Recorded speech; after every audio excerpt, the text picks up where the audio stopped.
Buen día a todos, buen día a todas. Bienvenidos a otra nueva clase de la Diplomatura de Formación en Liderazgo Sindical. Esta es nuestra clase número 7. Entramos ahora ya en el eje 2. Le voy a dar la palabra a Luis para que haga la presentación de este espacio.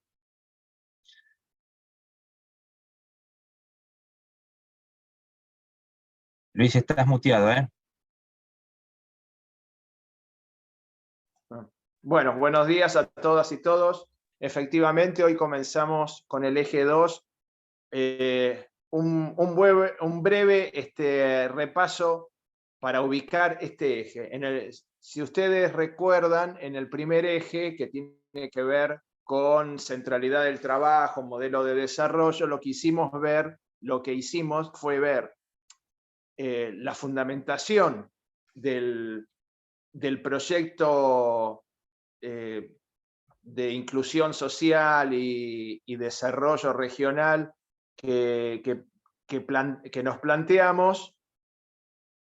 ¿Cuáles son esos fundamentos que están basados en la doctrina social de la Iglesia, tal como la ha actualizado y la actualiza permanentemente el Papa Francisco, y en el pensamiento de Juan Perón? Hablamos sobre el modelo del proyecto nacional necesario hoy para la Argentina en este ciclo histórico que está viviendo, y después ya nos enfocamos en lo que serían algunos de los pilares fundamentales que sustentarían ese proyecto de desarrollo productivo regional, y ahí nos detuvimos en las cadenas globales de valor de aquellos insumos, elementos que el mundo necesita, que el mundo demanda y que Argentina tiene. Y fue por eso que estuvimos viendo el tema de los alimentos, la cadena de valor de alimentos, el tema de los minerales, la cadena de valor de minerales en Argentina, y la cuestión de la energía, ¿sí? Como tres grandes temas, como tres grandes insumos, productos, elementos que tiene la Argentina hoy para ofrecer al mundo y que pueden ayudar para el despegue de nuestro país y cimentar ese desarrollo inclusivo que se requiere. Ahora bien, a partir de esta clase entramos en un nuevo eje, un nuevo conjunto de temas que tiene que ver con el posicionamiento político global para la defensa del trabajo. Y en estas clases, en la actual y en las que vienen, vamos a ver hoy cómo se posiciona Argentina, desafíos que tiene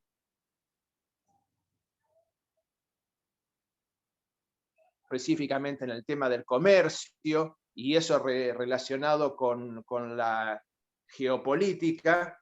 Y en esta primera clase, para eso, nos acompaña Horacio Lenz, que ahora paso a presentar, y Juan Sandivaras, que va a hablar después, que les adelanto es el presidente ejecutivo de la Agencia Argentina de Inversiones y Comercio Internacional, que es el área de Cancillería encargada justamente de la promoción de exportaciones y de inversiones en nuestro país. Antes de pasar a darle la palabra a Horacio Lenz, les comento, ya está relacionado con el eje 1.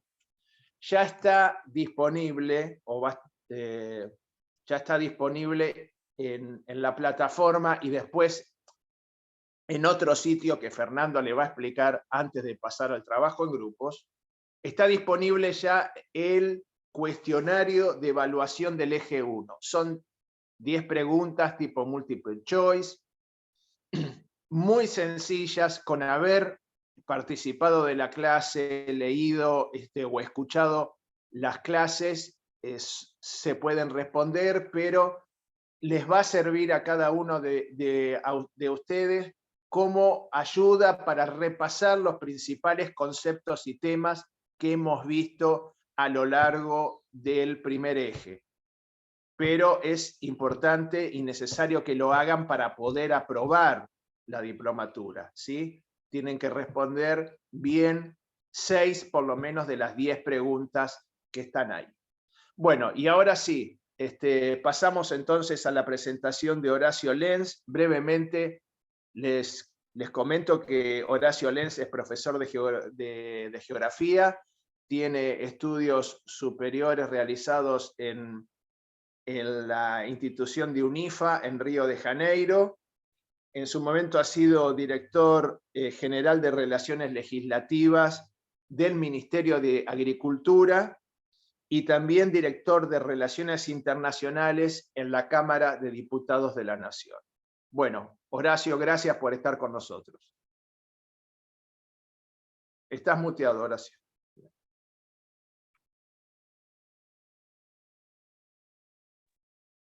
Ahí está. Gracias, Luis, y gracias a todos.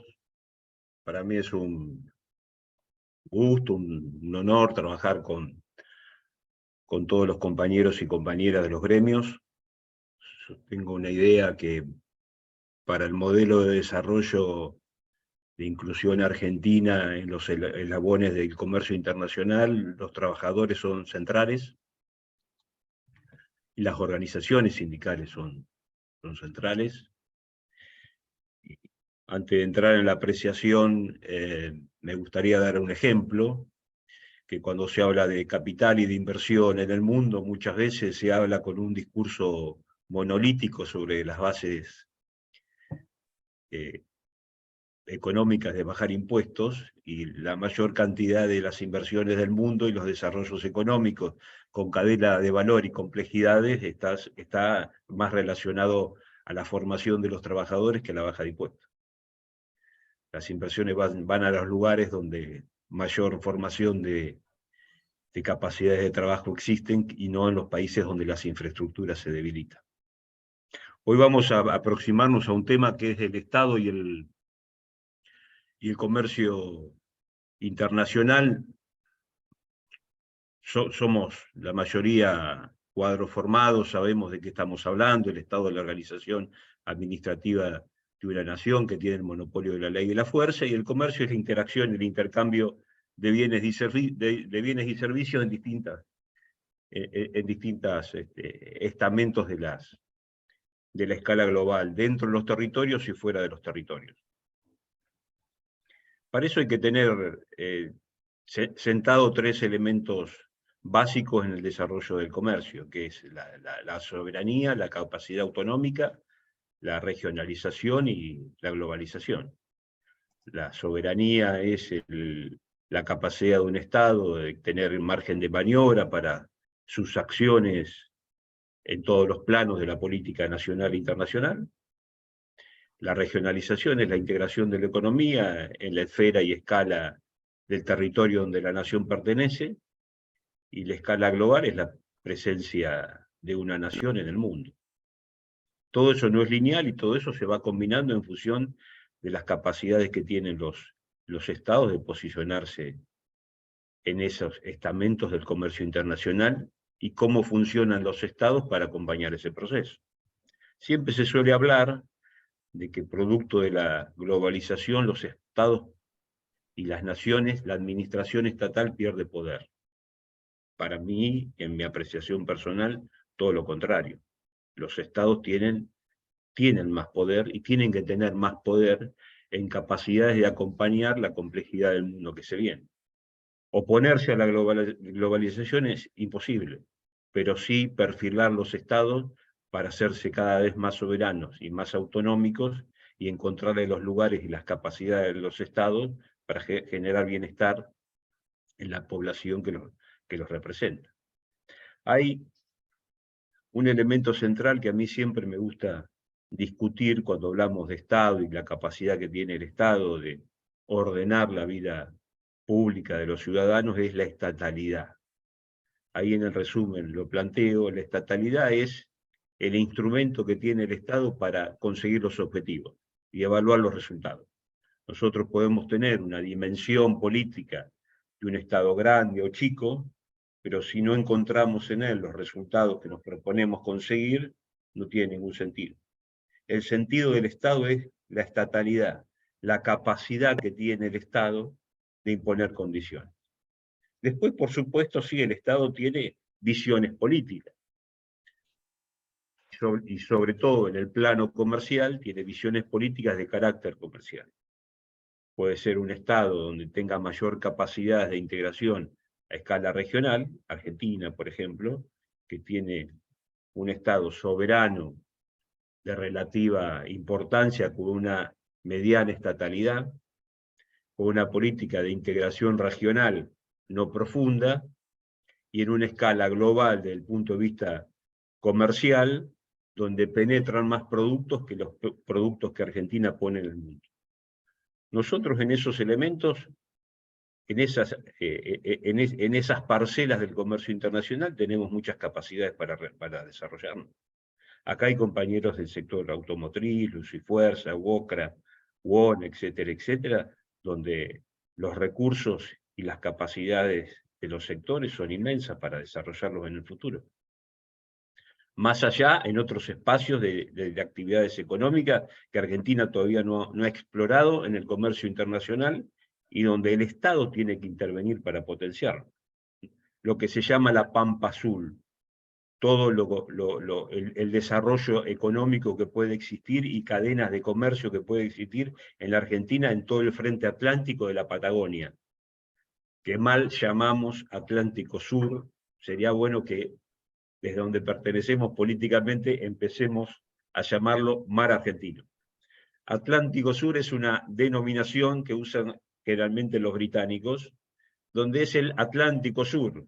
¿Qué es el Atlántico Sur? Un espacio marítimo de por allá atrás, de por allá en el sur, que puede ser cerca de África, cerca de la Argentina, tratando siempre de alejar la disputa soberana de Malvinas de la pertenencia continental de la Argentina. Atlántico Sur es una cosa, Mar Argentino es otra. Ahí Argentina tiene muchísimas capacidades para desarrollar el comercio. ¿Quién tiene que estar detrás de ese hub de desarrollo? El Estado. El Estado buscando las capacidades minuciosas y formando en el desarrollo para conseguir esos objetivos. Y ahí hay sindicatos que pueden participar, que tienen que participar en esas capacidades de desarrollo de la Argentina. Me gustaría complementar, ya que estamos en la Patagonia, un elemento central que no se habla mucho, pero entre dirigentes políticos, sindicales y empresariales, es un tema que Argentina debe imponer, que es la industria de la defensa. No hay país que se desarrolle comercialmente desde el Estado que administra ese comercio, es una nación vulnerable. Uno puede tener ecuaciones de carácter económico, macroeconómico, que son necesarias, por supuesto, en un orden monetario, financiero, fiscal, auspicioso, pero si es una nación vulnerable en materia de seguridad, defensa, de inteligencia, mengúa las capacidades de ese Estado y esa nación. Ahí Argentina tendría que tener un desarrollo no solo estatalista, sino vincular al sector privado, porque hasta el sector privado se perjudica cuando las naciones son vulnerables. Los americanos inventaron la industria dual para esto, la industria del consumo, la industria del comercio privado, que la combinan con las capacidades de la defensa y la retaguardia de vulnerabilidad para que los estados no sean vulnerables. Después hay otro elemento que usan los estados en el comercio, que son las ciudades. Siempre hay un discurso sobre el desarrollo de las ciudades, la conectografía entre las ciudades, el desarrollo autónomo de las ciudades. Es verdad que existen ciudades que ofrecen en el mundo capacidades económicas de relevancia internacional, pero los estados están siempre como soporte de ese desarrollo de las ciudades. La ciudad de Buenos Aires. La ciudad de Buenos Aires es una ciudad vinculada al mundo de manera muy importante, no solo en el turismo, sino en la industria del entretenimiento. Es una ciudad con grandes capacidades para ofrecerle al mundo una alta calidad de bienestar, entretenimiento. Y el Estado Nacional argentino siempre puso mucho para su desarrollo económico. Ni que hablar Córdoba, ni que hablar hoy Santiago del Estero, donde Santiago del Estero es un hub muy importante del entretenimiento motociclístico. se hace ahí una competencia internacional de hace años, y el Estado santiagueño generó todas las infraestructuras para que Termas sea un lugar del espacio global del entretenimiento en una parte del año. Hay que hablar a Ámsterdam y el resto de las ciudades del mundo, Singapur, que se le da extremada relevancia económica producto de la ubicación geoestratégica importante que tiene, que es una ciudad donde el Estado ha desarrollado mucho potencial, porque si la ubicamos bien en el mapa es el lugar del paso de Malaca, el lugar donde se une el lugar de paso entre el Océano Índico y el Océano Pacífico, y donde circula el 35% del comercio internacional de barriles de petróleo. Sí, hay comercio, hay mercado, pero para que el mercado se estabilice tiene que haber un Estado eficaz, en este caso. Y después también en el espacio del comercio, de la política, de la influencia y de la vulnerabilidad, está la población. A mayor densidad de población ordenada, con capacidades productivas, infraestructuras, colegios, universidades, conectografías, ahí se desarrollan también los modelos de inclusión y oportunidades más importantes. ¿Dónde están los procesos de desarrollo económico y comerciales más importantes del mundo? En triángulos de alta densidad demográfica ordenados. ¿Ordenados por quién? Por el Estado. Si uno toma, ahí lo pongo en el resumen, en el desarrollo de mi presentación, los triángulos demográficos de desarrollo existen en distintas partes del mundo. Por ejemplo, uno muy importante, un triángulo que une Toronto, Canadá, Nashville, Estados Unidos al oeste, Estados Unidos, centro-oeste de los Estados Unidos, en el estado de Tennessee, y Washington. Ahí se concentra población, desarrollo, comercio, Estado, vinculación global, defensa de la nación, capacidades para desarrollo humano de altas capacidades. El triángulo Hamburgo, París, Milán, en Europa. Otro lugar de alta densidad de población y con esas mismas capacidades. San Pablo, Córdoba, Bahía Blanca. Generalmente nosotros lo miramos a eso como un espacio negativo de concentración demográfica, pero más especialmente por los problemas que nosotros tenemos con la densidad demográfica, que no podemos administrar ese espacio desde el punto de vista del ordenamiento urbano, del punto de vista de las capacidades industriales. No solo a nosotros, a San Pablo le pasa lo mismo, pero es un hub muy importante para la región que no tenemos que destruirla, tenemos que mejorarla, dotarla de capacidades globales desde el Estado con el sector privado para tener mayor capacidad de interacción en el mundo global. En el mundo global que en la última etapa, en función de los conflictos que se han presentado en el mundo, es una apreciación personal, lo voy a poner también casi como una apreciación en un escenario de debate. Estamos pasando de un mundo global financiero a un mundo global de Estados-naciones. ¿Por qué de Estados-naciones? Porque las disputas entre los estados volvieron a surgir. Volvieron a surgir es una forma de decir, nunca dejaron de existir. Por eso me gustaría, en este caso que yo quiero apreciar, si podemos colocar el mapa del Mediterráneo. Creo que el mapa 1, si es posible, ahí está, el mapa 1 de Europa. La estrategia de seguridad de Estados Unidos en el anillo externo de Europa, dice el título. Ahí, como todos ustedes saben, hay un conflicto entre Ucrania y Rusia vamos a darle una buena denominación, por el control del Mar Negro. Rusia es un imperio inmenso desde el punto de vista territorial, donde no tiene salida a las aguas templadas del mundo. sea, toda su salida a los océanos es por aguas frías y congeladas. Necesita tener un control de territorios cálidos, de aguas cálidas. Entonces, quiere e intenta ampliar su soberanía sobre el Mar Negro.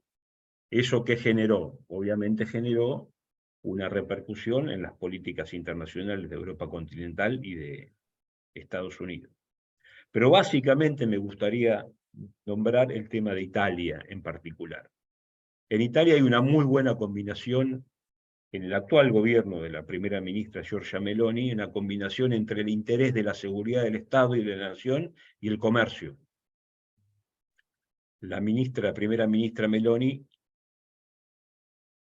sacó de la alforja de la historia italiana un proyecto energético italiano que ella denominó el Plan Mattei, en homenaje a Enrico Mattei, el creador del Ente Nacional de Hidrocarburi, un ente italiano estatal que se dedicó al desarrollo gasífero italiano y que logró competir Italia con las grandes potencias petroleras y gasíferas del mundo.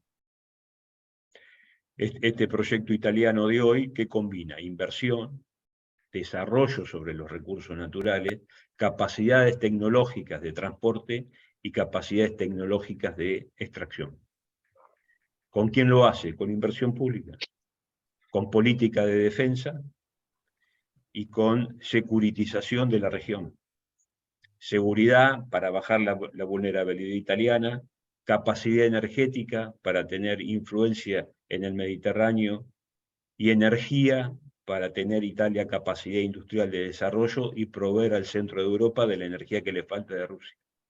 Combinación seguridad, capacidad geopolítica y comercio. El Estado vuelve a tener un diseño en las políticas comerciales y en los desarrollos económicos de las naciones. Y después hay que saber administrar territorios. Los territorios hay que administrarlos con capacidades políticas en función de lo que son, no de lo que uno pretende que sea. Si hay un Estado que pretende ejercer soberanía sobre un territorio y ese territorio tiene manifestaciones poblacionales, por ejemplo, de conflicto, uno debe administrar un espacio de conflicto sabiendo que va a ser un espacio de conflicto permanente, en la mejor de las condiciones y del modo de ejercer ese liderazgo y esa capacidad de control donde los conflictos no superen a las capacidades económicas y comerciales del lugar. Hay un ejemplo típico. Si podés poner el mapa de Israel. A ver. Ahí está, Israel. El mapa que está a la izquierda. Israel es un Estado, nación, de soberanía y autonomía completa, con escasa regionalización y alta capacidad global. Regionalización no la puede desarrollar porque estuvo rodeado siempre de enemigos. Siempre concibió el Estado que iba a gobernar una región de conflicto, por lo tanto ordenó su Estado sobre la directriz de la seguridad. Ahí desarrolló una capacidad importante de sus fuerzas de seguridad, tanto interior como sus fuerzas defensivas. Y en función de esas estabilidades políticas en un territorio crítico, logró tener desarrollos económicos, comercios globales y altas capacidades de bienestar en su interior. Con una muy buena política estatal, con recursos basados en la formación de los recursos humanos y en la gran organización sindical que tiene. Bueno, todos ustedes conocen que Israel tiene una gran organización sindical que es la Itadrut, que tiene muy buena relación siempre con nuestra CGT. O sea, las capacidades organizativas de los trabajadores, los marcos económicos ordenados, la baja vulnerabilidad de la nación y encontrarle capacidades económicas a los desarrollos nacionales, tanto de índole público como de índole privado, pueden insertar una nación en cualquiera de las escalas económicas. En este caso, por una necesidad estratégica, Israel tiene una inserción global con gran capacidad de soberanía y autonomía interna. El otro ejemplo que pongo y que ponemos en el mapa es el norte argentino, donde en los últimos tiempos han vuelto a surgir conflictos internos supuestamente de carácter poblacional. Cuando uno gobierna territorios complejos, sabe que eso va a perdurar. Siempre tiene que encontrar los instrumentos necesarios para que esos elementos estén subalternizados con respecto a otras prioridades. Y siempre la prioridad para un gobernante es el bienestar del pueblo que gobierna. Por lo tanto, hay que instrumentar siempre todas las acciones buscando que el comercio, el bienestar y las oportunidades laborales y la combinación trabajo y capital sean las prioridades centrales de la administración del Estado. En este caso, el Estado provincial, donde tampoco yo creo que el Estado federal tiene que escaparle a la responsabilidad para la estabilización. Una nación no puede perder capacidad soberana y soberanía en su propio territorio. Nosotros ahí tenemos un conflicto que lo tenemos que resolver en la interacción de todos los actores políticos. Ahí hay un centro de desarrollo de una política en Bolivia, al sur de Perú, norte de Chile y el noroeste argentino, de discusión sobre la soberanía de los estados nacionales. Creo que es un tema que lo tenemos que abordar sin culpa, tener una posición clara sobre la cuestión y tener la capacidad política de resolverlo de la mejor manera, con la inclusión de todo el mundo, no con la exclusión de algunos. Es con la inclusión con todos. Es con inclusión lo que se hace cuando uno tiene que administrar los territorios en conflicto. Es muy, muy claro también como lo han hecho básicamente los países de tanto Canadá como Nueva Zelanda y Australia con respecto a los pueblos originarios. Es importante encontrar en ellos un ejemplo de cómo los estados han logrado administrar ese conflicto con mucha tolerancia y con inclusión. Y eso siempre permite un buen desarrollo del comercio y un buen marketing de la nación cuando uno puede resolver y tiene esas capacidades para hacerlo. El otro ejemplo de descomposición es Yugoslavia. Yugoslavia, que era una nación que había crecido a fines del siglo, se había desarrollado. Yugoslavia es la unión de los pueblos eslavos, eso quiere decir Yugoslavia. Eslovenia, Croacia, Bosnia, Herzegovina, Montenegro, Kosovo, Macedonia y Serbia habían formado una nación federal, que después de la Segunda Guerra Mundial fue conducida por un croata de cultura germánica desde Serbia, como era el mariscal Tito, cuyo nombre germánico era Josip Broz, cristiano, vuelto marxista después en su juventud madura. Pero este germano, este líder de cultura germánica desde croata gobernaba desde Serbia. Y mantuvo en un proceso de más de 60 años, 50 años, una estabilidad política en la región muy importante. Cuando él murió, las capacidades políticas del Estado y los líderes no pudieron superar esa dificultad. Y se quiso gobernar desde Serbia con serbios el conjunto de los estados yugoslavos. Y eso fracasó y eso terminó en una guerra civil y en todos los dolores humanitarios que uno sabe que ahí se produjeron. Sería el ejemplo negativo de cuando ahí una dirigencia política no tiene la capacidad y no tiene la sabiduría de administrar desde el Estado una zona de conflicto. Puede que exista un Estado, pero no, es un Estado que no tiene estatalidad. Como dijimos anteriormente, la estatalidad es la capacidad que tiene un Estado de conseguir sus objetivos, de evaluarlos, de continuarlos si es necesario, y de volver para atrás si ve que los resultados no son los adecuados o no son los que se propuso.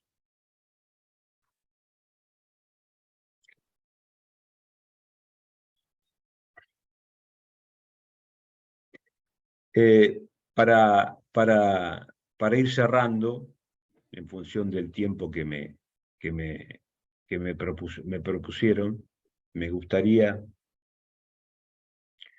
ir consolidando una serie de anuncios que nos propusimos cerrar. El mundo de hoy se desarrolla en un escenario de soberanías con poca autonomía, son países que no tienen capacidad de tener control completo de su territorio, por lo tanto tienen escaso comercio, países con soberanía y autonomía de integración regional, Argentina, Brasil, Mercosur, el NAFTA, la Unión Europea, y países con alto nivel de soberanía, escasa política de regionalización, porque es una zona de conflicto, y con un importante comercio global, como el caso de Israel. Pero lo que hay que concebir en el mundo de hoy también es el conjunto de dislocaciones que producen los conflictos internacionales. Europa pensaba que iba a tener resuelto su relación con el África, con su frente sur, su costado sur, a partir del Mediterráneo, y el desarrollo de una política de estabilización en la zona del sur del Sahara, y hoy nos encontramos que es una zona de gran inestabilidad política que va a afectar el comercio europeo. Nosotros, en la región andina, en toda la línea de países que va desde el sur de Colombia, Ecuador, Perú, Chile, Bolivia, estamos sufriendo incipientes procesos de inestabilidad política grave. Ecuador pasó en un año de 900 muertos anuales a 4.000. Y eso es inestabilidad política. Eso es falta de capacidad del Estado de control, falta de cooperación internacional en el control espacial de los territorios, y eso de la única manera que se logra es de manera colaborativa entre los países. Ahí la autonomía es un déficit, no es una virtud. El regionalismo también es ceder parte de la soberanía, y nosotros nos tendríamos que preparar como Estado-nación para observar con detenimiento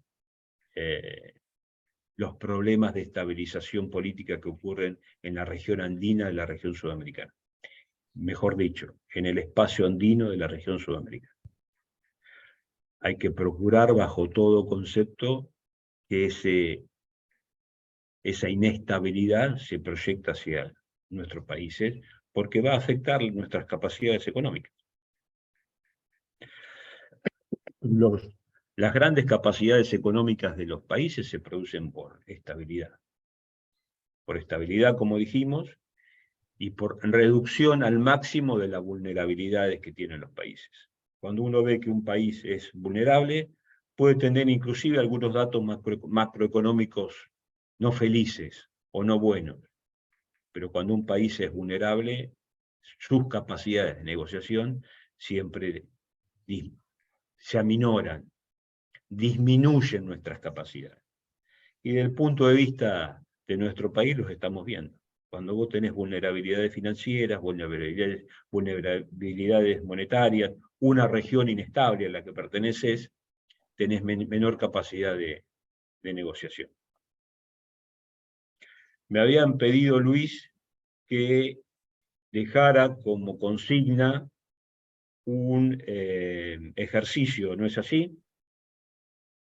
Espera.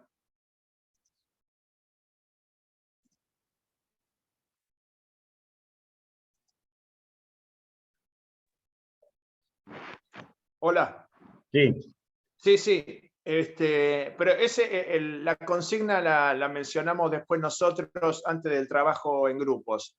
¿Sí? Ahora, Horacio, antes de que termine, sería bueno porque Ahora eh, estoy encargada de que en, tengo que hacer PowerPoint. en el trabajo en grupos, la propuesta es, espera que voy a tomar la consigna, sería bueno que aclares un poco esas 4 opciones que se le presenta al país, global, regional, y relacionado con la autonomía, porque sobre eso van a discutir en salas. Entonces, ¿cuáles son esas opciones que mencionaste al principio? Si las podés mencionar otra vez y en función de eso ayudarnos después a reflexionar. ¿Puede ser? sí, cómo no. La soberanía es la capacidad de un Estado que tiene, que tiene el control sobre un determinado territorio, en este caso una nación puede tener mayor o capacidad de soberanía en función del control que tiene su territorio. Esa soberanía puede ser más o menos autonómica es la capacidad de negociación que tiene en la esfera internacional. La regionalización es la integración de las naciones dentro de cadenas económicas en un espacio geográfico de su pertenencia, Sudamérica, Argentina. La regionalización, la globalización es la interacción comercial y cooperativa en todos los órdenes de una nación a escala global, más allá de su, de su región.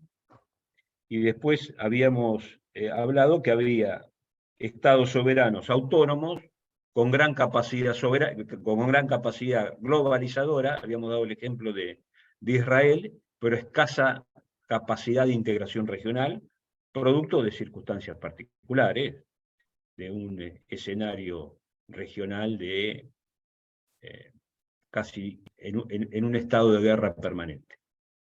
El comercio internacional es la esfera que se va a integrar en una nueva fase a través de los Estados-nación, en un mundo global sin gobernanza es peligrosa, por lo tanto los estados siempre van a intervenir en el desarrollo económico a escala global y hoy cada vez más se está demostrando que no se puede dejar en manos solo del mercado o de las operaciones financieras la gobernanza internacional, y las grandes naciones, los viejos imperios del siglo XVIII que se transformaron en estados modernos, más Estados Unidos, son los actores centrales que definen la gobernanza mundial en el mundo de hoy. Es un análisis sustantivo en el que le hago. Lo que nosotros tenemos que hacer es cómo Argentina encuentra sus capacidades en todos los estamentos del Estado soberano, con regionalización, con globalización, con organización interna, con el capital y con los trabajadores organizados para insertarse en ese mundo. Capacidades humanas y recursos tenemos de sobra para hacerlo. Para eso tenemos Horacio, que... Sí. en estas 4 posibilidades que se le presenta a la Argentina, los ejemplos, ¿nos podrías dar un ejemplo? Recién mencionaste a Israel como un ejemplo de soberanía limitada. Soberanía autónoma, todo Sí, es discutible, ¿no? Soberanía autónoma, sin capacidad económica extraterritorial, Cuba, Venezuela, ajá, ¿no? Eh, sí. Nigeria.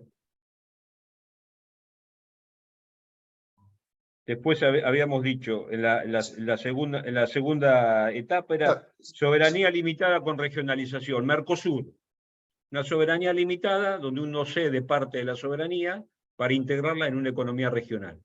La Unión Bien. Europea, el acuerdo del Claro. carbón y del acero. Todos los países europeos cedieron parte de su soberanía, ahora ya cedieron la moneda, la defensa común, para integrarla en una economía regional. Sí. La regionalización de lo global es la discusión que se discute básicamente nosotros en nuestras regiones con el UNASUR. Cómo nosotros nos instalamos en la región para ser más competitivos globalmente. Es Sí. una idea que surgió del UNASUR, que es una idea, perdón, que siempre tuvo Itamaraty. Siempre Itamaraty tuvo esa idea.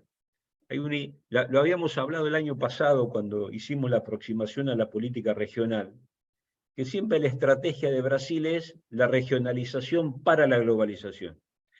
Y ellos le dan una denominación que es la estrategia del cangrejo. El cangrejo, vieron que camina siempre para atrás, ¿no? Sí, sí. La idea del cangrejo es mirar a Sudamérica y trasladarse al mundo, pero siempre mirando a Sudamérica. La estrategia brasilera de la regionalización hacia la globalización. Y el otro ejemplo que habíamos dado era el ejemplo de Israel. Soberanía limitada con globalización. Soberanía limitada con globalización. Es un país que no tiene capacidad para desarrollar su política regional. Ahora incipientemente se están desarrollando en Omán. Omán es un país que está al sur de la península arábiga, de un Estado islámico moderado. Se están llevando adelante los acuerdos de Abraham, donde Israel bilateralmente con cada uno de los países árabes va encontrando algunas soluciones de convivencia pacífica de índole regional, con algunas interacciones del comercio y mucha diplomacia subterránea. No sé si saben, pero toda la diplomacia subterránea de Israel que lleva adelante cuando no es oficiosa, cuando no es oficial, es oficiosa a través de sus servicios de inteligencia. Sí, Horacio, a sí. ver, por lo menos a mí, no me queda claro. ¿Cuál es la diferencia entre esta opción donde vos mencionás como ejemplo, por ejemplo, el UNASUR y lo que sería la otra de Mercosur, Unión Europea? ¿No son dos regionalizaciones? Son dos regionalizaciones, pero cuando yo hablo de UNASUR, UNASUR por ahora es un foro de naciones sin instrumentaciones legales o de acuerdos bilaterales que definan una posición o una razón. Por ahora es un deseo, un foro de regionalización, pero todavía no tiene sentido económico, ni sentido político, ni sentido de seguridad común. Pero es una idea que siempre tuvo Brasil de regionalizarse y desde la región ir hacia el mundo global.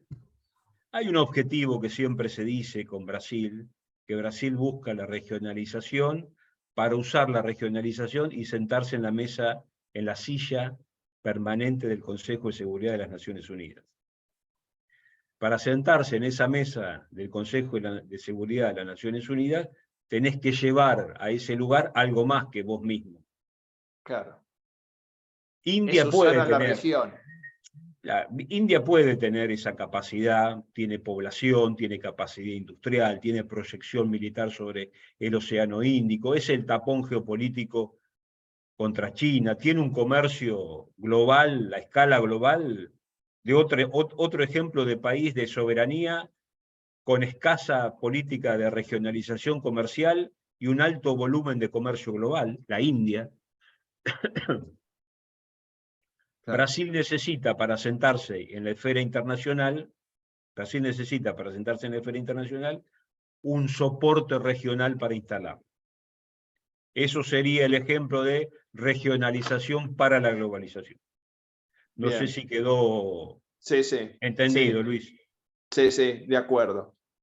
Horacio, antes de cerrar tu presentación, acá hay una pregunta.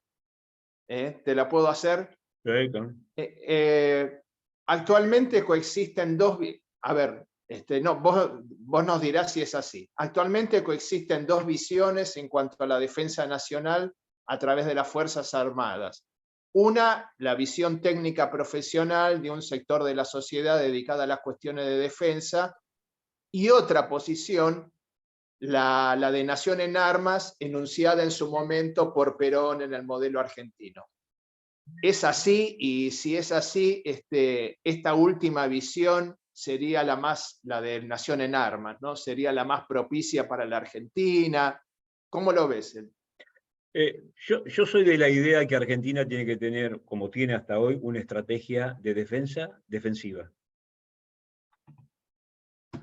No es redundante lo que digo, es de defensiva. Nosotros hay cuatro áreas que tenemos que tener una mirada, si no es de defensa, por lo tanto de atenuar nuestras vulnerabilidades y de defender nuestros intereses proyectados, que sería el Mercosur, en nuestro frente noreste, el noroeste, por la riqueza minera, mineral y los desequilibrios territoriales y poblacionales que se pueden dar, la salida al Pacífico como plataforma exportable de nuestros productos a los centros de consumo del Asia en el Océano Pacífico, y la proyección, la Patagonia, la proyección antártica y el mar argentino en el sur, como desarrollo potencial económico y también como una protección de nuestras proyecciones y capacidades soberanas. Esos son los cuatro, ese sería el código geopolítico de la Argentina. Ese es el código geopolítico de la Argentina. A eso hay que ponerle defensa. La defensa no solo es las Fuerzas Armadas, también es nuestra capacidad económica de sentar ahí bases económicas, población, desarrollo cultural, lengua, recursos humanos. Y la defensa tiene que estar asociada a usar los instrumentos necesarios para proteger ese bien. Hay un tema que lo tenemos que nombrar y en los espacios de cuadros políticos lo tenemos que tener claro, o por lo menos en algún nivel de conocimiento. Ustedes saben que en Chile hay un dirigente no quiero usar categorías europeas, pero de extrema derecha, de derecha radical, que se llama Antonio Cast, que en la última elección de reforma constitucional sacó la primera minoría, alrededor del 33% de los votos, y fue al balotaje contra el presidente Boric en la última elección, y hoy pareciera que es uno de los dirigentes que representa por lo menos la primera minoría política en Chile. Este señor Katz dijo hace 9 meses, más o menos, que con Argentina íbamos a tener que discutir la soberanía de la Patagonia en un mediano plazo. Yo no pongo ninguna alerta, no pongo ninguna situación, pero la mejor manera de evitar sinsabores es tener una política preventiva, solamente preventiva. Seguramente ustedes lo van a tener al ministro Tajana en la próxima presentación. Me parece que de manera inteligente. Argentina el otro día sacó de producción de fabricaciones militares 160 mecanizados de industria nacional, con una gran capacidad de despliegue, porque lo que hay que defender ahí es una llanura esteparia, y el instrumento militar para la defensa de una llanura esteparia es un mecanizado, ¿no? Como se llama vulgarmente un tanque.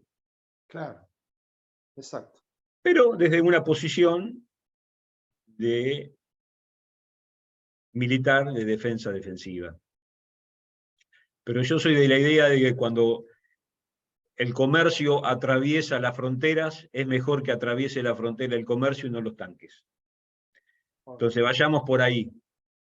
Vayamos por la idea de la integración económica con Chile, que ellos tengan salida al Atlántico, que nosotros tengamos capacidad política y económica de tener infraestructuras en Chile para tener proyección hacia el Asia, no solo el Asia continental, sino el Asia insular, esa línea costera de isla que une Vietnam con Corea, que hay más de 700 millones de habitantes, donde no son explorados por nuestros estados, ni por nuestro Estado, ni por nuestros empresarios, donde ahí podemos poner, por supuesto, trabajo argentino, que es de lo que se trata, poner trabajo argentino y bienestar para nuestro pueblo. Bien. También con esas capacidades se logra el bienestar. Gracias, Horacio. Gracias No, por favor. por la presentación y gracias también por darnos insumos para el trabajo en grupos que viene después del próximo expositor. Gracias. Eso ya está, ya es conocido por todos, lo podemos Sí, leer, sí. porque si lo lees, Luis, me parece que ahí cerraríamos la presentación. Está bien. Lo de la consigna. La consigna, sí. Sí. Espera.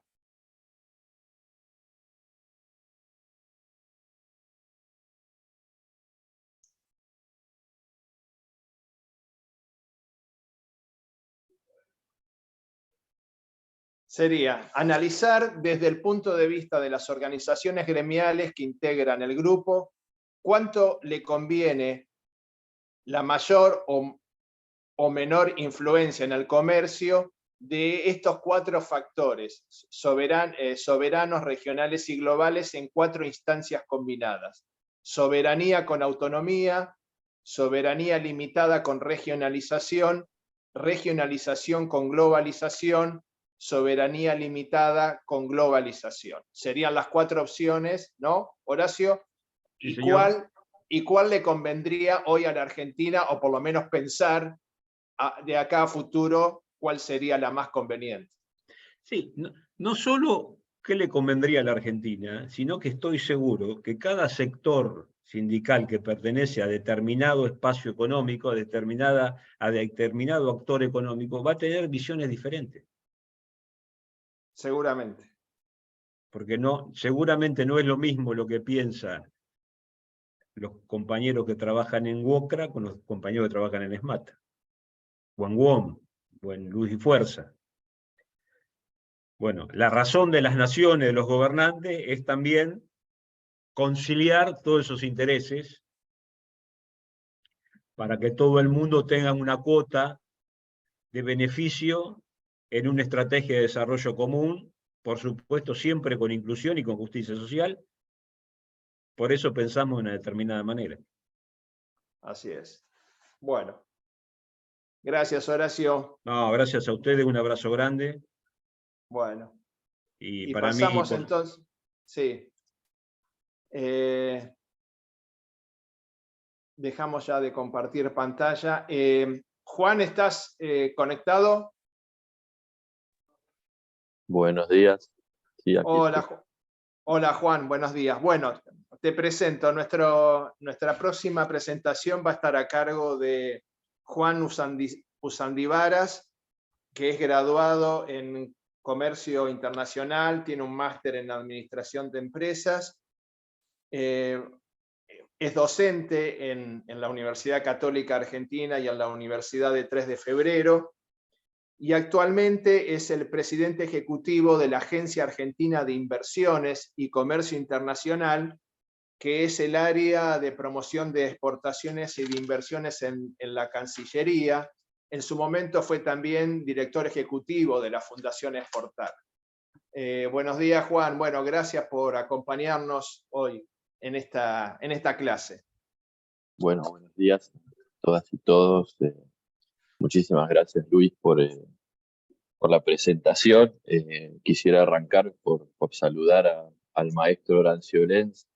La verdad que difícil estar después de él porque siempre lo que tiene para presentar es absolutamente de gran interés y es un enorme conocedor de las cuestiones internacionales. Quisiera también agradecer especialmente a Julián Domínguez que me invitó a dar esta charla y a Raúl Palazzo, que es parte de la organización. Y le quería decir a todos los compañeros y compañeras que están presentes que para mí es un verdadero honor poder participar de esta diplomatura. Luis, no sé si querés, arranco directamente. Sí. ¿Puedo compartir pantalla? Sí, adelante. Sí, Muchas compartí vos y manejalo vos si querés directamente la presentación. Bueno, acá es donde empiezan los papelones tecnológicos. A ver, No, bueno, pero ahí está, ahí ya se ve. ahí se ve. Sí. Bueno, vamos al principio. Listo, ahí estamos. Bueno, vamos quizás lamentablemente, vamos a conversar de un tema muchísimo menos glamoroso que el que les vino presentando Horacio. Simplemente vamos a hablar de las tendencias del comercio internacional y de las implicancias que tiene sobre nuestro país y efectivamente sobre también el trabajo. Vamos a terminar hablando un poco de qué implicancias tiene esto sobre el trabajo. ¿Por qué hablamos de comercio internacional? Por una razón muy simple. Los países todos tienen estructuras productivas y tienen sus propias industrias y en general, yo diría en el 100% de los casos, aunque siempre uno podría pensar que hay distintos niveles de desarrollo, estas estructuras productivas no están integradas. Por ende, necesitan de materias primas, de insumos, de bienes intermedios, de bienes de capital, de equipos de producción para producir. Y después, una vez que produjeron, obviamente necesitan clientes, consumidores. Y todo esto impulsa a que se haga comercio a través de las fronteras, obviamente con el agravante, ya que estamos hablando de problemas que vivimos cotidianamente, con el agravante de que todas estas importaciones, que una importación es una compra fuera de nuestras fronteras, se deben pagar en divisas. Y para pagar en divisas, bueno, básicamente hay solo dos formas. La primera es exportar, cobrar divisas y con esas divisas comprar lo que se necesita en el exterior. Y la otra suele ser pedir prestado en el exterior, pedir prestadas divisas para poder pagar estas importaciones. Así que, como verán, es un tema que es muy de actualidad, está todos los días en los diarios, eh, y vamos a hablar también quizás de esto que se llama la restricción externa, que le sucede periódicamente a la Argentina porque cuando crece muy rápidamente no alcanza a generar las divisas necesarias para seguir alimentando ese crecimiento que, eh, que se alimenta generalmente con insumos y tecnología importada. Un, un elemento digamos, que me gustaría dejar aquí para después, para la conversación, es que una tonelada de soja hoy sirve para comprar medio iPhone. Entonces, en ese sentido, también tiene importancia lo que se exporta, lo que se comercia con el exterior, porque en la medida que tiene valor agregado, más valor agregado tiene tiene más fuerza, más posibilidad de tiene más poder de compra, vamos a llamar esto así, y cuanto más poder de compra tiene y más valor agregado tiene, más trabajo suele tener. Vamos a hablar también eh, de, de valor agregado, no solo en los bienes, sino también en los servicios. Entonces, un poco para ponernos en contexto de qué pasa con el comercio internacional en el mundo y después qué le pasa a la Argentina en ese comercio internacional, me gustaría mostrarles esta primera diapositiva que básicamente lo que presenta es la evolución del comercio mundial de bienes y servicios. Eh, no todos, a todos nos hablan de globalización, todos escuchamos hablar de globalización, pero la verdad es que no es un proceso estable, es un proceso con idas y vueltas eh, y, eh, y que tampoco es homogéneo, no tiene los mismos impactos sobre todos los países, básicamente porque todos los países no tienen las mismas políticas y los países que no tienen políticas industriales fuertes, eh, generalmente sus industrias sufren el proceso de globalización si es indiscriminado y obviamente a la par sufren los trabajadores. Eh, entonces, eh, ¿qué quiero mostrarles aquí? Que me parece muy interesante, es que en el periodo... ¿Hola? Hola. En el periodo de los últimos 20, 22 años, es decir, desde el 2000, podemos ver que el Producto Bruto Mundial se duplicó, mientras que el comercio mundial de bienes se triplicó y el de servicios se cuadriplicó. ¿Qué significa esto? Que el comercio es motor de crecimiento eh, y que en la medida que van apareciendo trabas al comercio clásico, que es de alguna manera de servicios, eh,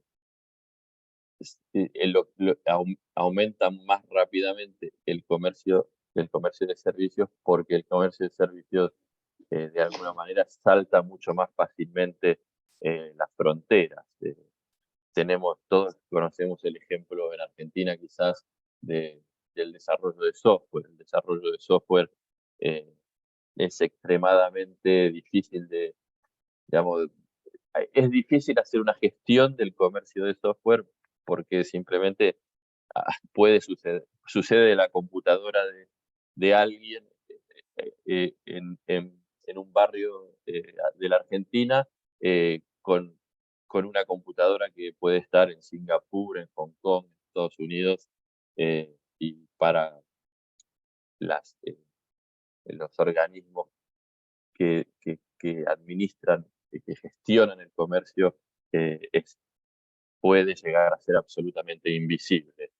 Entonces, por eso es que vemos este aumento del comercio de servicios, además que obviamente estamos yendo hacia sociedades donde los servicios, la economía del conocimiento, los servicios basados en el conocimiento van ocupando cada vez más espacio. Todos hemos escuchado hablar estos últimos tiempos de la inteligencia artificial, por ejemplo.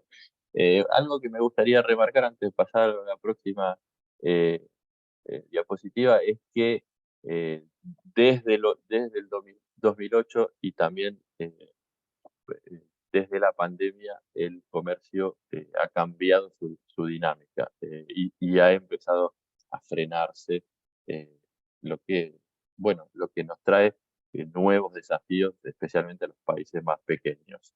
Les puedo mostrar ahí en 2020, pueden ver la caída estrepitosa del comercio internacional y, y todos saben los efectos que tuvo sobre todos nosotros, ¿no?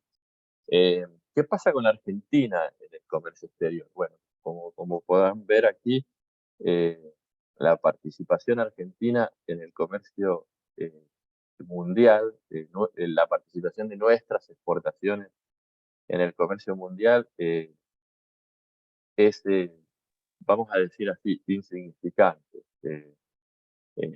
Ha ido variando entre el 0,3 y el 5% del comercio mundial, si estamos hablando de bienes,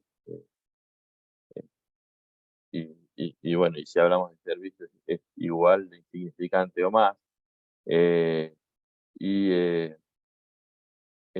Bueno, ese es un enorme desafío. Por otro lado, lo que nos dice es, si viéramos una diapositiva que nos llevase a principios del siglo XX, veríamos que hemos perdido participación eh, sustancial en el comercio internacional, lo que no significa que tengamos que ser pesimistas sobre esto. Hoy aparece un panorama totalmente distinto para la Argentina. La población mundial está creciendo. La Argentina es un enorme proveedor de agroalimentos.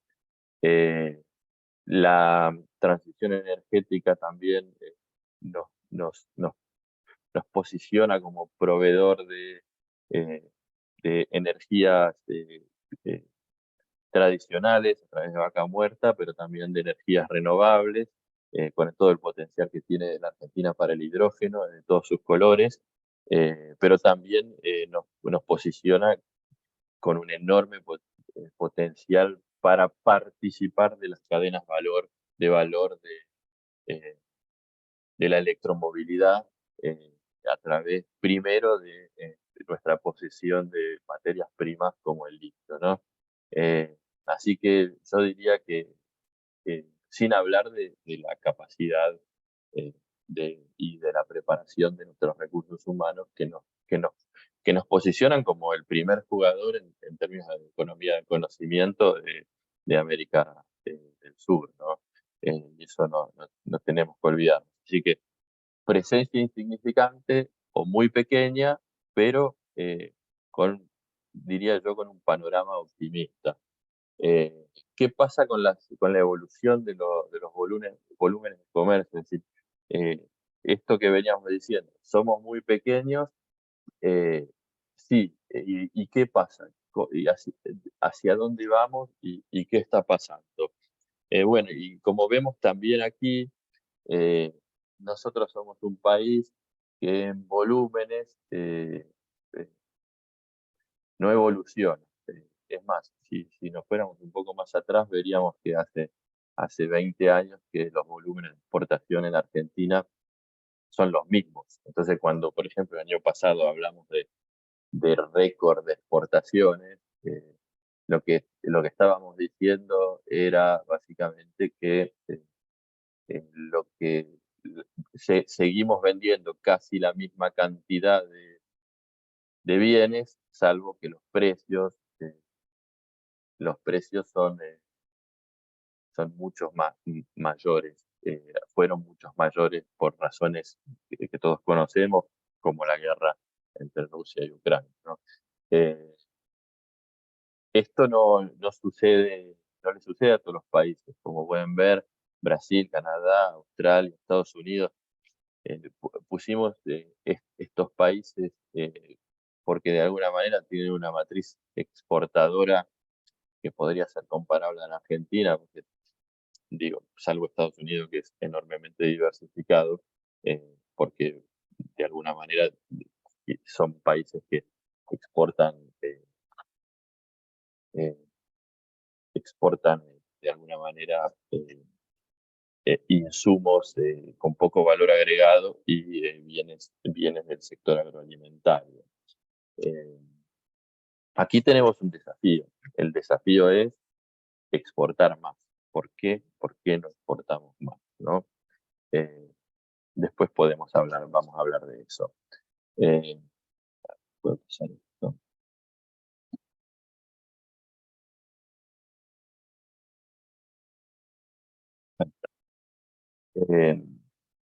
Bueno, aquí es interesante pensar cuáles son, hablamos de apertura, escuchamos hablar mucho de apertura de comercio, de países abiertos, de países cerrados. Cuando hablamos de apertura comercial, usamos eh, una, eh, un indicador que es muy simple. Básicamente, sumamos todo lo que se vende y todo lo que se compra hacia el exterior y lo dividimos por el producto de nuestro país, ¿no? Y eso nos da una medida de apertura. Y ahí, aquí en esta diapositiva, lo que quise mostrarles es que hay tres grupos de países. Hay países que vemos que parecen extremadamente abiertos. Aquí tiene el ejemplo de Singapur, de Irlanda, de Bélgica, de Emiratos Árabes Unidos. A mí me gusta decir que son países insulares, casi ciudades-estados en muchos casos, y son países que necesitan importar de todo, eh, y por ende se empiezan a especializar como hub logísticos. Entonces aprovechan esa necesidad histórica de recibir de todo y que de alguna manera le dan una transformación o se montan en esa logística que desarrollaron y vuelven a exportar, o se especializan en servicios muy específicos, como servicios basados en el conocimiento, TICs, o en finanzas, y bueno, y eso es el motor de su desarrollo. Después hay otros países que son los intermedios, eh, como Alemania, España, eh, Sudáfrica, Israel, que de alguna manera son, bueno, salvo Alemania, que es un país enorme, pero digo, son países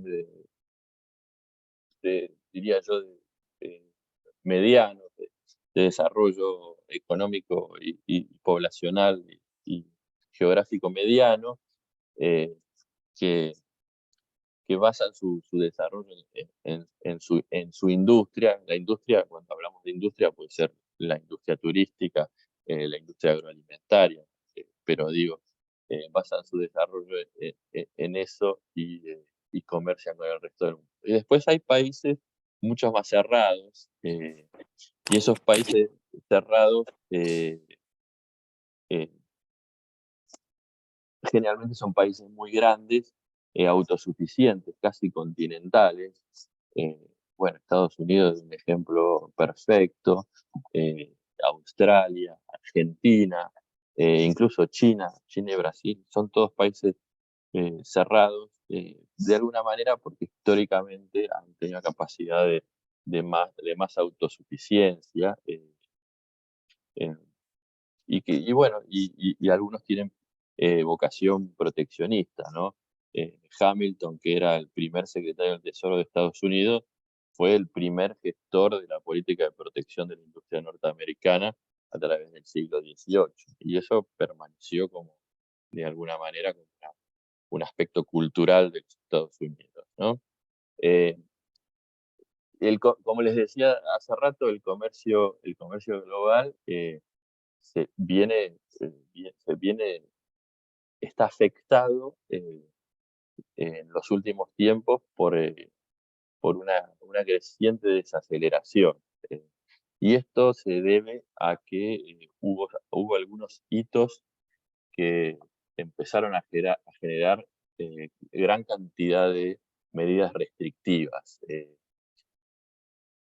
Yo diría que un punto de inflexión es la aparición de Trump. La aparición de Trump en 2018 cambia todo, aparece el Buy America, que, que de hecho que impulsa la compra de bienes y servicios de proveedores locales en Estados Unidos, o sea, y genera todo un paquete de restricciones, y después incluso genera la rediscusión del Tratado Regional del NAFTA. Después aparece la pandemia, que se explica por sí misma, que genera una cantidad de reacciones para proteger, para que los países protegen su, su, eh, su acceso a bienes que antes parecían insignificantes, como las mascarillas y toda cantidad de insumos que no nos habíamos dado cuenta que eran tan estratégicos. Y también aumentan las presiones geopolíticas, tensiones geopolíticas. Todos sabemos de la guerra comercial entre eh, Estados Unidos y China, que también se se tensiona más a través de las reacciones de Trump, que propone devolverle, que vuelvan algunas industrias que estaban tercerizadas en China. Y bueno, obviamente la guerra entre Rusia y Ucrania genera otra vez restricciones. Así que si ven en este gráfico,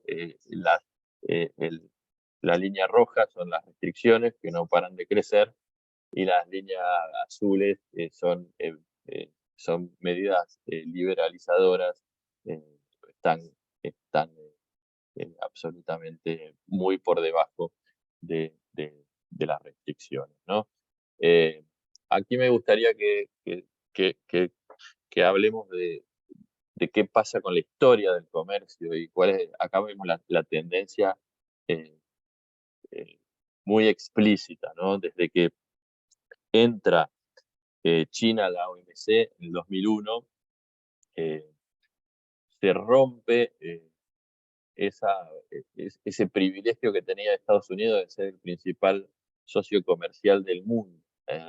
Si pueden ver en la gráfica que no sé si se dan cuenta que va cambiando de color año tras año. La vamos a dejar correr un par de veces.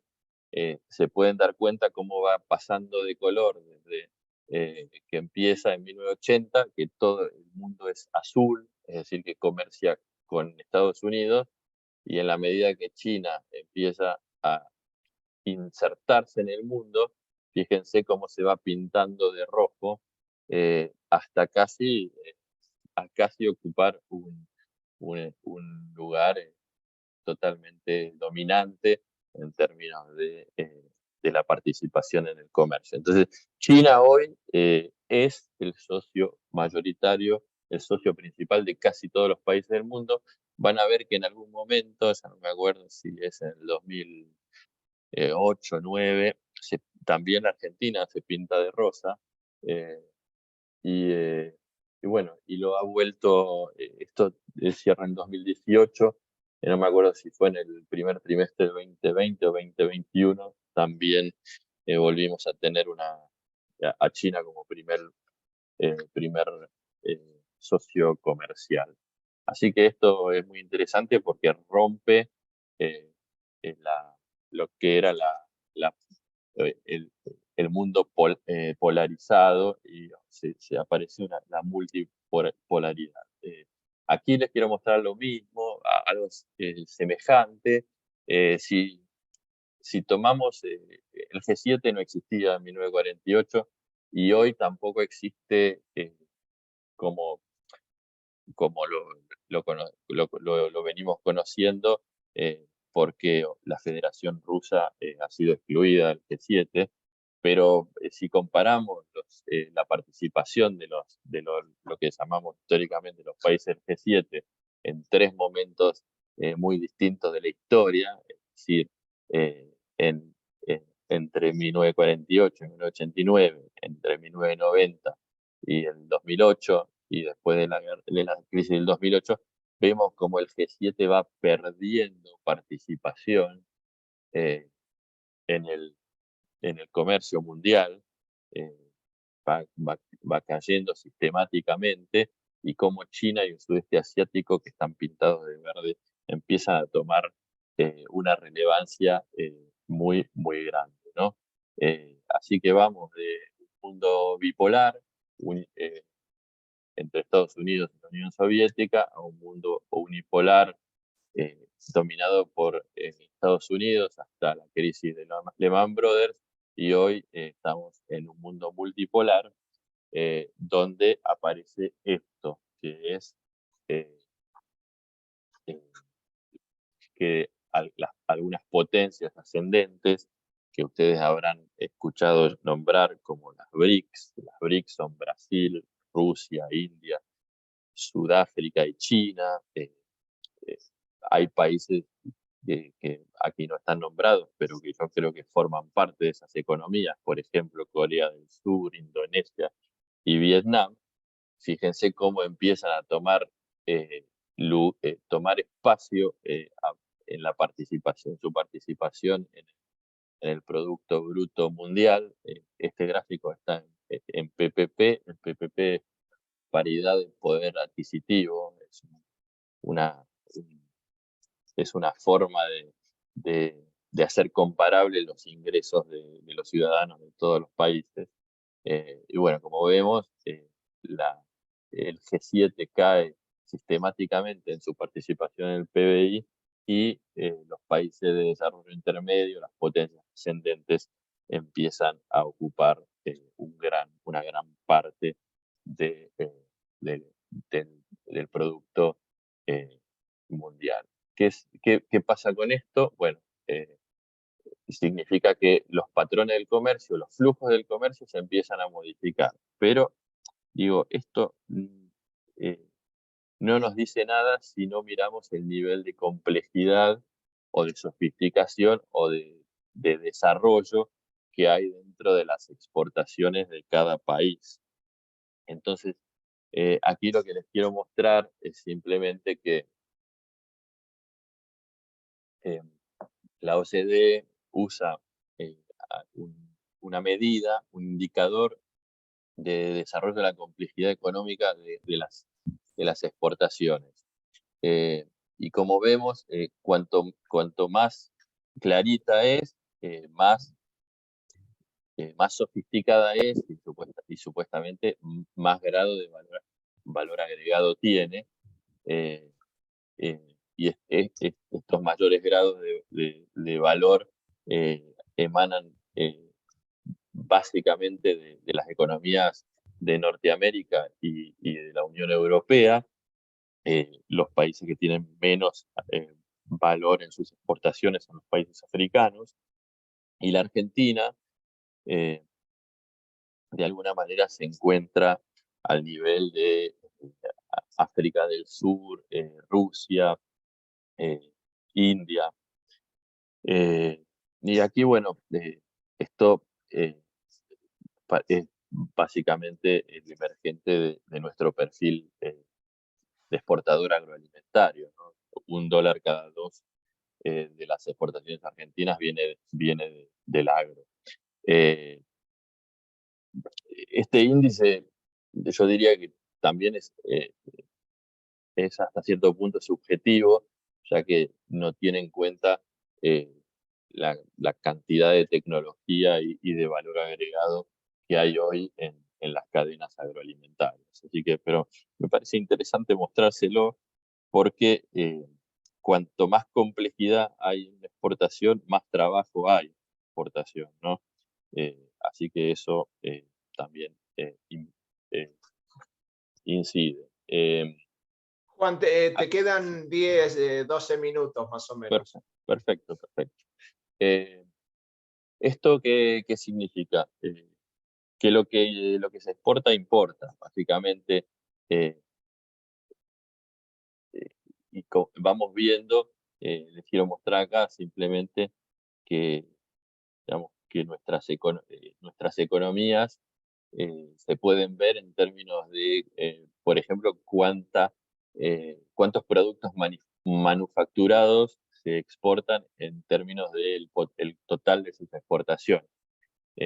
Y si ven, simplemente la línea azul oscura arriba, pueden ver que la Argentina viene cayendo también en su exportación de productos manufacturados.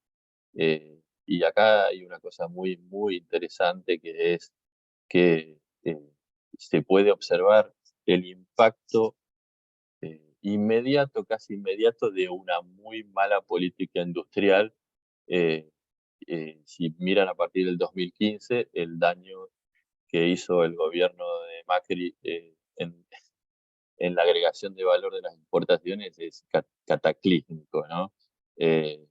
Bueno, eso es abandono de política industrial. Bueno, lamentablemente, como estos son datos de la UNTAC, terminan en 2019, pero seguramente si viéramos los datos de estos últimos años, hay una leve mejora que está vinculada con la recuperación por parte de nuestro gobierno de la política industrial. Bueno, un poco pasa lo mismo con la economía del conocimiento. Ahí la Argentina muestra un buen desempeño, parece que vale la pena mostrarlo, y simplemente les quería mostrar eso. Otra cosa que les quería mostrar es, para comparar un poco, qué sucede con lo que se importa y lo que se exporta. Y como verán, bueno, aquí tienen 3 economías muy distintas. La nuestra, como ven, 49% de su matriz exportadora proviene de la agricultura. En cambio, Alemania está mucho más diversificada en sus exportaciones, con valor agregado, tiene servicios, química, maquinaria, vehículos. Lo mismo que China, que era hace 30 años una gran exportadora textil, hoy también está absolutamente diversificada. Ahora, si miramos el patrón de importaciones, van a ver que la Argentina también tiene ¿Por qué tiene una matriz importadora tan diversificada? Porque tiene una economía sofisticada, ¿no? Y eso también habla bien de las posibilidades para el futuro. Esta cuestión hablamos mucho de la participación de la Argentina en las cadenas de valor. Aquí simplemente contarles que a partir de la revolución de las TICs, los países tienen la oportunidad de rediseñar su forma de producir, coordinando partes de su producción, de su cadena en otros países. Bueno, y simplemente aparecen términos como outsourcing, offshoring, que son más o menos lo mismo, que significan tercerizar en el exterior. Hoy está de moda el nearshoring, que es subcontratar producción, pero en países cercanos. ¿Por qué? Porque justamente la pandemia nos mostró que irnos muy lejos a producir barbijos o kits de detección era una muy mala idea, porque después no llegan. A ver, aquí tenemos un ejemplo típico de cadena de valor transnacional, es la de Boeing.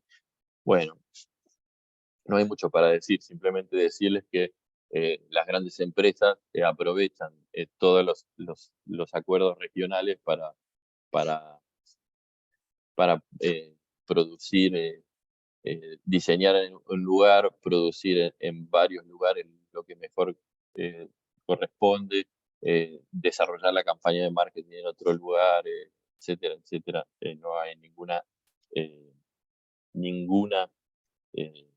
novedad sobre esto. Sí me parece interesante contarles que Argentina, si ven, hay una flechita azul a la derecha, Argentina está muy, muy chiquito. Bueno, Argentina está hoy al margen de las cadenas transnacionales o globales de valor.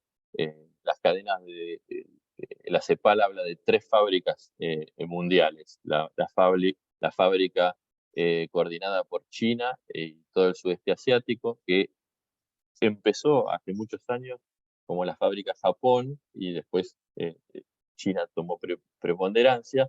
La fábrica Estados Unidos, que hace que alrededor de eso funcione Canadá, México y los países de Centroamérica. Y la fábrica alemana, que básicamente coordina las cadenas de valor de la Unión Europea. Y nosotros somos productores de materia prima y estamos casi afuera de todas las cadenas transnacionales de valor. Las cadenas en las que participamos en general, por ejemplo, la automotriz es una cadena más corta que está vinculada a Brasil y a México, salvo quizás en el ejemplo de algunas cuestiones específicas que acá les puedo mostrar, como Scania y Volkswagen, que producen caja de cambio, etcétera, para cadenas un poquito más complejas. Aquí entonces entra en juego que la participación en el mundo de la Argentina está vinculada a la fuerza de su política comercial. Y en la medida que la política comercial es buena, decimos que crea comercio. En la medida que no es positiva, desvía comercio. Y ahí, para darles un ejemplo, si le vendemos a dos países a un precio de $100, si tiene un arancel del 10%, el precio final a la llegada allá es de 110. Ahora, si tengo un acuerdo de libre comercio, la llegada de mi producto es de $100. Por ende, eh, eh, es muy importante ser parte de un acuerdo regional de, eh, eh, de comercio. Aquí simplemente les quiero mostrar que los acuerdos también vienen cayendo. Como ven, a partir del 2008 los acuerdos regionales en vigencia y los nuevos acuerdos se vienen cayendo, salvo en 2020 o 2021, que tenemos un outlier enorme, que es el Brexit, ¿no? Así que eso para tener en cuenta, el Reino Unido tuvo que renegociar todos sus tratados. Esto también les quería mostrar que es que, ¿por qué hablamos de que el mundo abandona las organizaciones multilaterales y se vuelca al bilateralismo? Porque si vemos cómo son las negociaciones internacionales, nos vamos dando cuenta que cuando arrancó el GATT, las negociaciones iban muy rápido, entonces, porque eran básicamente de aranceles. Entonces, las primeras eran de 20 meses, 30 meses, 20 meses, hasta que empezamos a discutir en foros multilaterales temas mucho más complejos, como las medidas fitosanitarias, sanitarias, los temas no arancelarios, la propiedad intelectual, el medio ambiente, etcétera. Entonces se hacen tan largas las negociaciones que los países se van y empiezan a acordar uno a uno y aparece el bilateralismo. Y como pueden ver, la ronda Uruguay de la BMC duró 87 meses, 123 países participaron, y la ronda de Doha, que empezó en noviembre del 2001, lleva 250 meses y no hemos llegado a un acuerdo, y por eso es que aparece el bilateralismo, ¿no? Y entonces aparece la necesidad entre los países de generar acuerdos y de participar en la mayor cantidad posible de producto y compartir la mayor cantidad posible de riqueza, y aparecen los acuerdos regionales.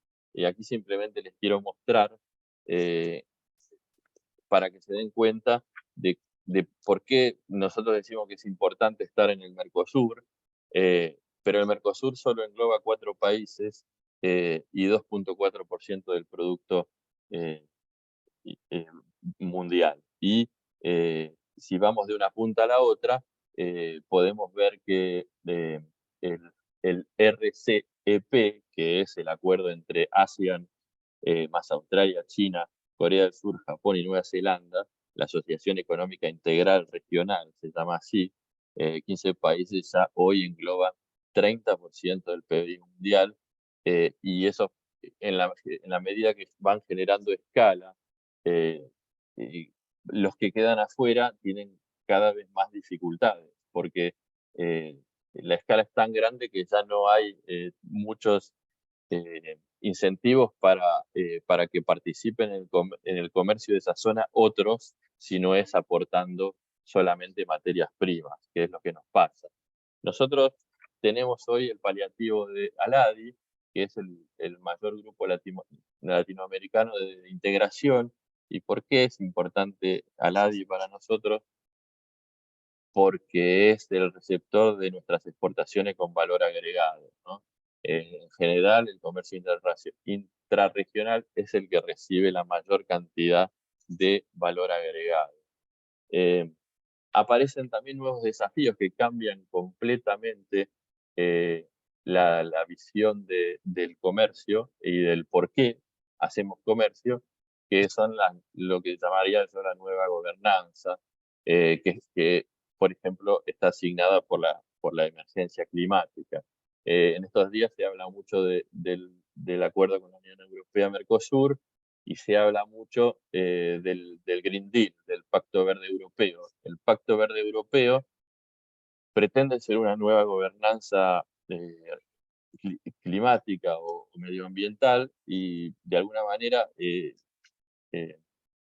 le tira todas las contradicciones y las dificultades que generan los países industriales con el medio ambiente a los socios de menor desarrollo relativo. Y, por ejemplo, en nuestro caso, en el tema de la regulación sobre deforestación, podría tener un impacto sobre el 40% de nuestro comercio con la Unión Europea. ¿Por qué? Porque un ejemplo es que la Unión Europea no va a aceptar exportaciones de plantaciones o cultivos o productos que provengan de tierras que fueron deforestadas en los últimos 10 años. O, por ejemplo, como hacemos nosotros en el norte argentino, de esquemas silvopastoriles, donde mantenemos el equilibrio de nuestros bosques, pero estamos produciendo adentro, ¿no? Así que estos son señales de alerta para nosotros, pero también son oportunidades. ¿Por qué son oportunidades? Porque América Latina es el continente que tiene menos impacto en el mundo en la producción de gases de efecto invernadero, y porque la Argentina en particular tiene la posibilidad de mostrar que sus producciones son bajas en emisiones y que pueden ser neutras en carbono. Y para ir terminando, simplemente mostrarles que la matriz importadora argentina está llena de componentes, de insumos, de tecnología, y todo esto es para producir y exportar. Y cuando vemos la participación de los bienes de consumo, que es lo que en general tratamos de condenar como exportación, representan el 12%. Por ende, el desafío es cómo hacemos para generar más divisas para poder importar más y seguir creciendo. Bueno, el desafío viene a través, obviamente, de las herramientas de política comercial, que aquí están enumeradas, no se las voy a enumerar porque probablemente las conocen, y la política industrial, ¿no? Tendrías que ir cerrando ya, Juan. Estoy cerrando, Luis. Entonces, para decirles que cerra, Daniela.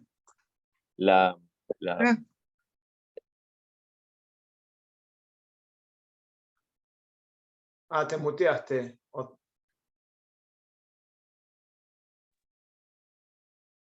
Perdón, se había muteado. Sí.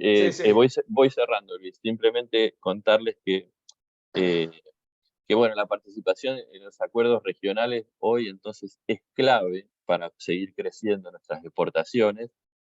Los acuerdos regionales desde el 2010, 2020, cada vez tienen más cláusulas vinculadas al trabajo, por ende tienen en cuenta los intereses de los trabajadores, y la calidad de cómo ingresamos en el comercio internacional depende de la política pública, ¿no? Hay formas de ingresar de manera bruta, como hemos visto en el 76, en el 90, en el 2015, y esas formas de ingresar sin protección a los mercados internacionales genera desempleo y problemas de desarrollo en el largo plazo. Por eso el comercio exterior es una oportunidad si hay política industrial. Lo que aparecen como problemas de la humanidad, creo yo que pueden ser para nosotros oportunidades. Por ejemplo, el cambio climático, esto se los dejo para que lo vean, es cuánto es la participación del empleo nacional en la producción de exportaciones, es algo viejo. Entonces, para terminar, simplemente les quiero decir esto. El impacto del comercio internacional sobre la producción y el empleo nacional no es neutro. El comercio internacional se define en las mesas de negociaciones al más alto nivel nacional y regional. Y ustedes, como representantes del trabajo, conocen la realidad de la producción en profundidad porque tienen presencia en las 24 jurisdicciones y en todos los sectores de la actividad. Están familiarizados con la toma de decisiones, con la gestión de conflictos y con las negociaciones. Y deben involucrarse en los procesos de negociación de una manera más determinante que nunca. Y el trabajo conjunto y colaborativo con las cámaras empresarias es necesaria para dialogar con la Cancillería, que permite que las oportunidades se puedan identificar y se materialice mayor producción, mayor empleo, mejores salarios y más bienestar para todas y todos. Muchas gracias y perdón si me fui de tiempo. No, perfecto, Juan, porque además en el cierre lo que has mencionado está en total relación con el documento justamente de la CECIRA, de la Confederación de Gremios Industriales, que lo que plantea es un acuerdo sindicato-empresas para impulsar un proyecto regional con inclusión social de desarrollo productivo, justamente. Así que esto que has mencionado al final, con las últimas diapositivas, está totalmente en línea con lo que plantea los gremios industriales, que son los que están participando de la diplomatura. De manera que, bueno, Juan, te agradecemos la participación. No tenemos tiempo para hacer preguntas, porque tenemos que hacer una breve presentación de un nuevo, un espacio, una plataforma que queremos ofrecerle a los alumnos y después el trabajo en salas. Gracias, Bueno, Juan, por muchísimas tu gracias y gracias a todos y todas. Buen día. No, gracias. Y tu presentación la vamos a poner en el aula virtual, de manera que todos puedan acceder a ella. Así que Perfecto. gracias, Juan. Lo que necesiten. Chao, Horacio. Un gusto verte. Gracias, Juan. Hasta luego, Luis. Gracias. Bueno, Fernando Barilati, que es del equipo de coordinación, le paso la palabra a él para que les presente una novedad que tenemos. Fernando. Gracias, Luis. Bueno, tal como comentaba Luis, de acuerdo a algunas inquietudes que fuimos viendo con los participantes de la diplomatura, nos pareció que a veces el aula virtual no era un sitio tan accesible o que presenta algunas dificultades a la hora de ingresar, de buscar el material, de mirar las charlas. Y entonces por ahí nos pareció que sería oportuno poder elaborar algún sitio alternativo, que fuera un poco más amigable, más accesible, sobre todo para facilitar los aprendizajes, digamos, ¿no? Que a veces, bueno, en estos espacios virtuales, estos sitios de apoyo son importantes. Entonces, lo que les voy a presentar es un sitio que se hizo. No sé si lo ven ahí, ¿se ve? Sí, sí. Sí, perfecto. Ahí está. Bueno, este sitio se llama de liderazgo sindical. Acá básicamente está, es muy sencillo, y ahora después les vamos a pasar el link para que ustedes puedan acceder. Es un sitio, vale la pena decirlo, es público, o sea, no solamente pueden ingresar a él los participantes de la diplomatura, sino que también por ahí otros compañeros o amigos de ustedes que que llegado el caso, por ahí tienen interés en ver alguna de las exposiciones, de las charlas, de las conferencias, y las pueden compartir también a través de esta plataforma. Bueno, les hago un repaso rápido. Hay una pestaña de inicio, con unas palabras de bienvenida. Hay otra que es de las clases. Por ejemplo, ustedes pueden ingresar acá directamente a las clases que vamos dando, y se van a encontrar siempre con la misma estructura. Van a encontrar la clase del YouTube, un encuadre, en qué eje, en qué unidad pertenece esta clase, los expositores que participaron de esta exposición, y el resumen. Todo esto lo van a tener en cada clase, se van a encontrar con la misma estructura. En algunas clases estamos también incorporando por ahí las presentaciones PowerPoint que nos alcanzaron los expositores. En la medida que nos van llegando, las vamos incorporando. Simplemente ingresan en este menú, a medida que vamos avanzando, vamos a ir incorporando las clases de tal manera que al final del recorrido van a estar todas las clases puestas acá en este orden. Hay otra pestaña que tiene que ver con los trabajos, también lo mismo, siguiendo la misma lógica. Ustedes pueden ingresar, por ejemplo, al trabajo grupal 1, que es el que hicimos la otra vez. Acá está la consigna, y fíjense, hay algo que es interesante, a ver si lo vemos acá. Hay algo que nosotros le llamamos acceso al pasaje del aprendizaje. Si ustedes cliquean ahí, van a ver que pueden ingresar a un espacio donde están las carpetas de los trabajos en grupo. Y esto es interesante porque acá vamos volcando las reflexiones, los aportes que vamos trabajando a partir de las consignas en las clases, por ejemplo, la de la vez pasada y la que vamos a dar hoy. Ingresan a estas carpetas, y estas carpetas también son de acceso público. Sobre todo pensamos que puede ser de interés para los participantes de la diplomatura que quizás quieren bueno, compartir o ver un poco qué es lo que están pensando, reflexionando otros compañeros, compañeras, lo pueden hacer ingresando a las carpetas de los otros grupos. Bueno, sigamos. Están los trabajos, están las evaluaciones, que ahora vamos a volver por esto, y también está una sección de la bibliografía, con la bibliografía básica del trayecto formativo. Ahí tiene una breve síntesis y pueden cliquear en cada uno de estos archivos para ingresar al texto completo. Vamos ahora a esto que puede ser de interés, que es la evaluación personal. Ustedes saben que al final de cada eje hay una evaluación personal, como comentaba Luis, un multiple choice. Entonces, si ustedes vienen a esta pestaña, evaluaciones personales, ahora, por ejemplo, vamos al eje 1, y se van a encontrar con este acceso, hacen clic aquí, y van a ir al formulario de la evaluación. Es muy sencillo, creemos que es de muy fácil acceso, ¿no? Y también es fácil de completar.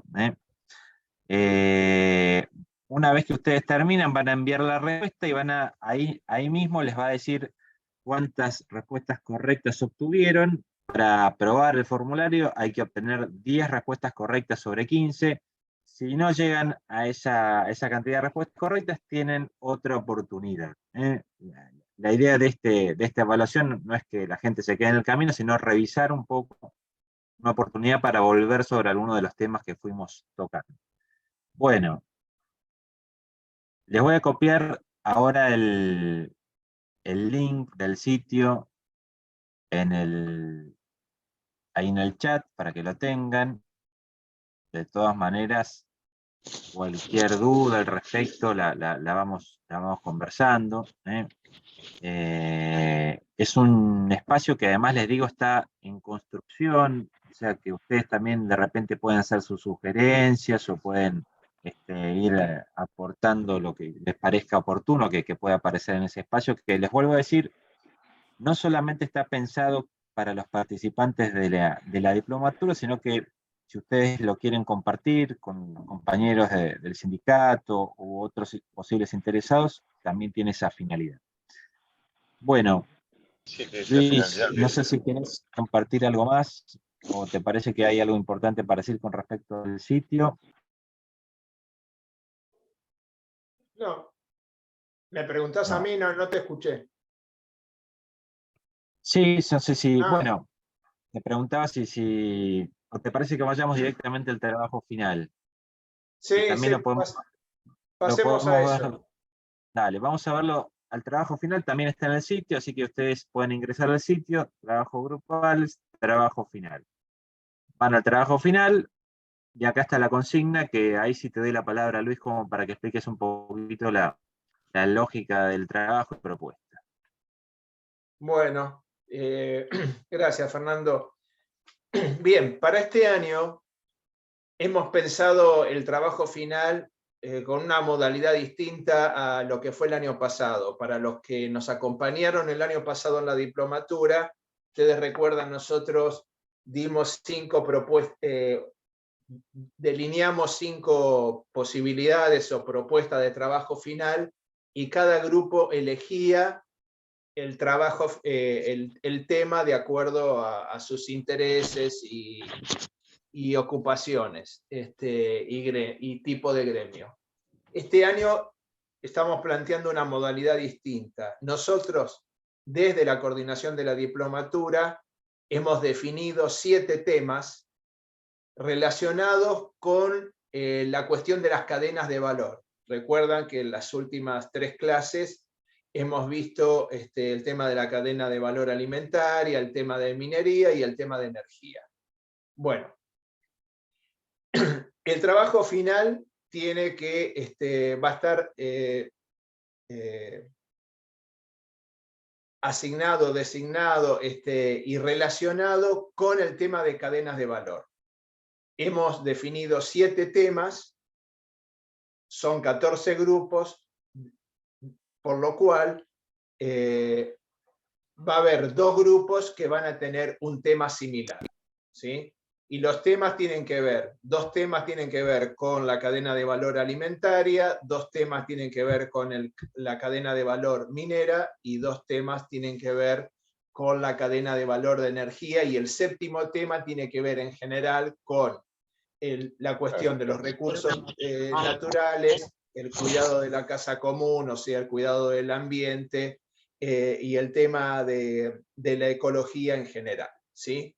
Entonces son 7 temas, y han sido asignados esos temas de acuerdo a el número de los grupos. Es decir, que el grupo 1 va a tomar el primer tema, ahí está, por ejemplo, en pantalla. El grupo 1 es cadena de valor de producción de alimentos y el tema de las economías regionales.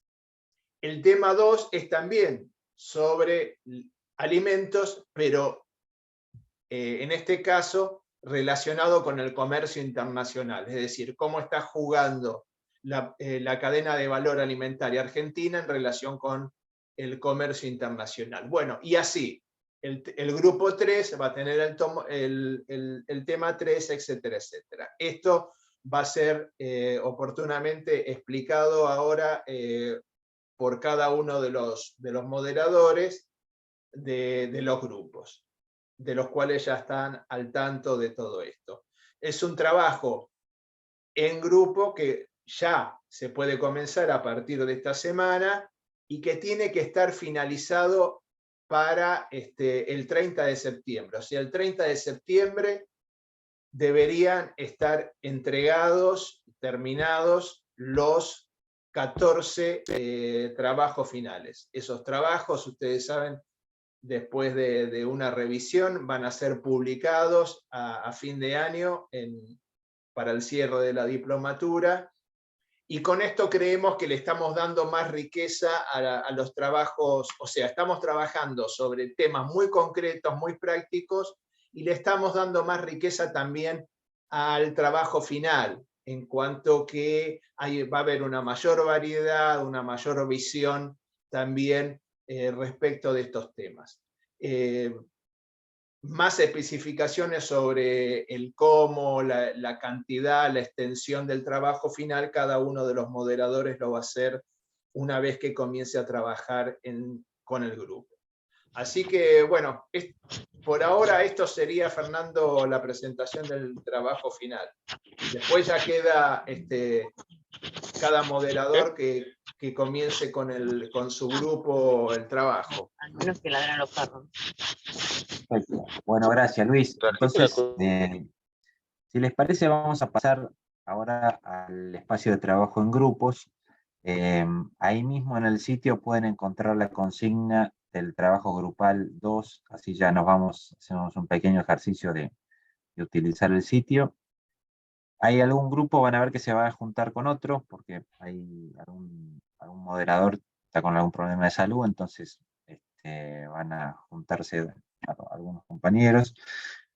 Y lo mismo que la vez pasada, les vamos a pedir después a los moderadores que en la medida que vayan teniendo las producciones escritas del grupo y lo que vaya saliendo, los aportes, las reflexiones, bueno, nos las vaya pasando para incorporarlas a las carpetas y este pasaje del aprendizaje, donde la intención es poder como ir generando un aprendizaje colectivo y que podamos ir compartiendo lo reflexionado y lo aprendido. Bueno, muchísimas gracias. Luis, no sé si querés decir algo más, si no pasamos al espacio de trabajo en grupos.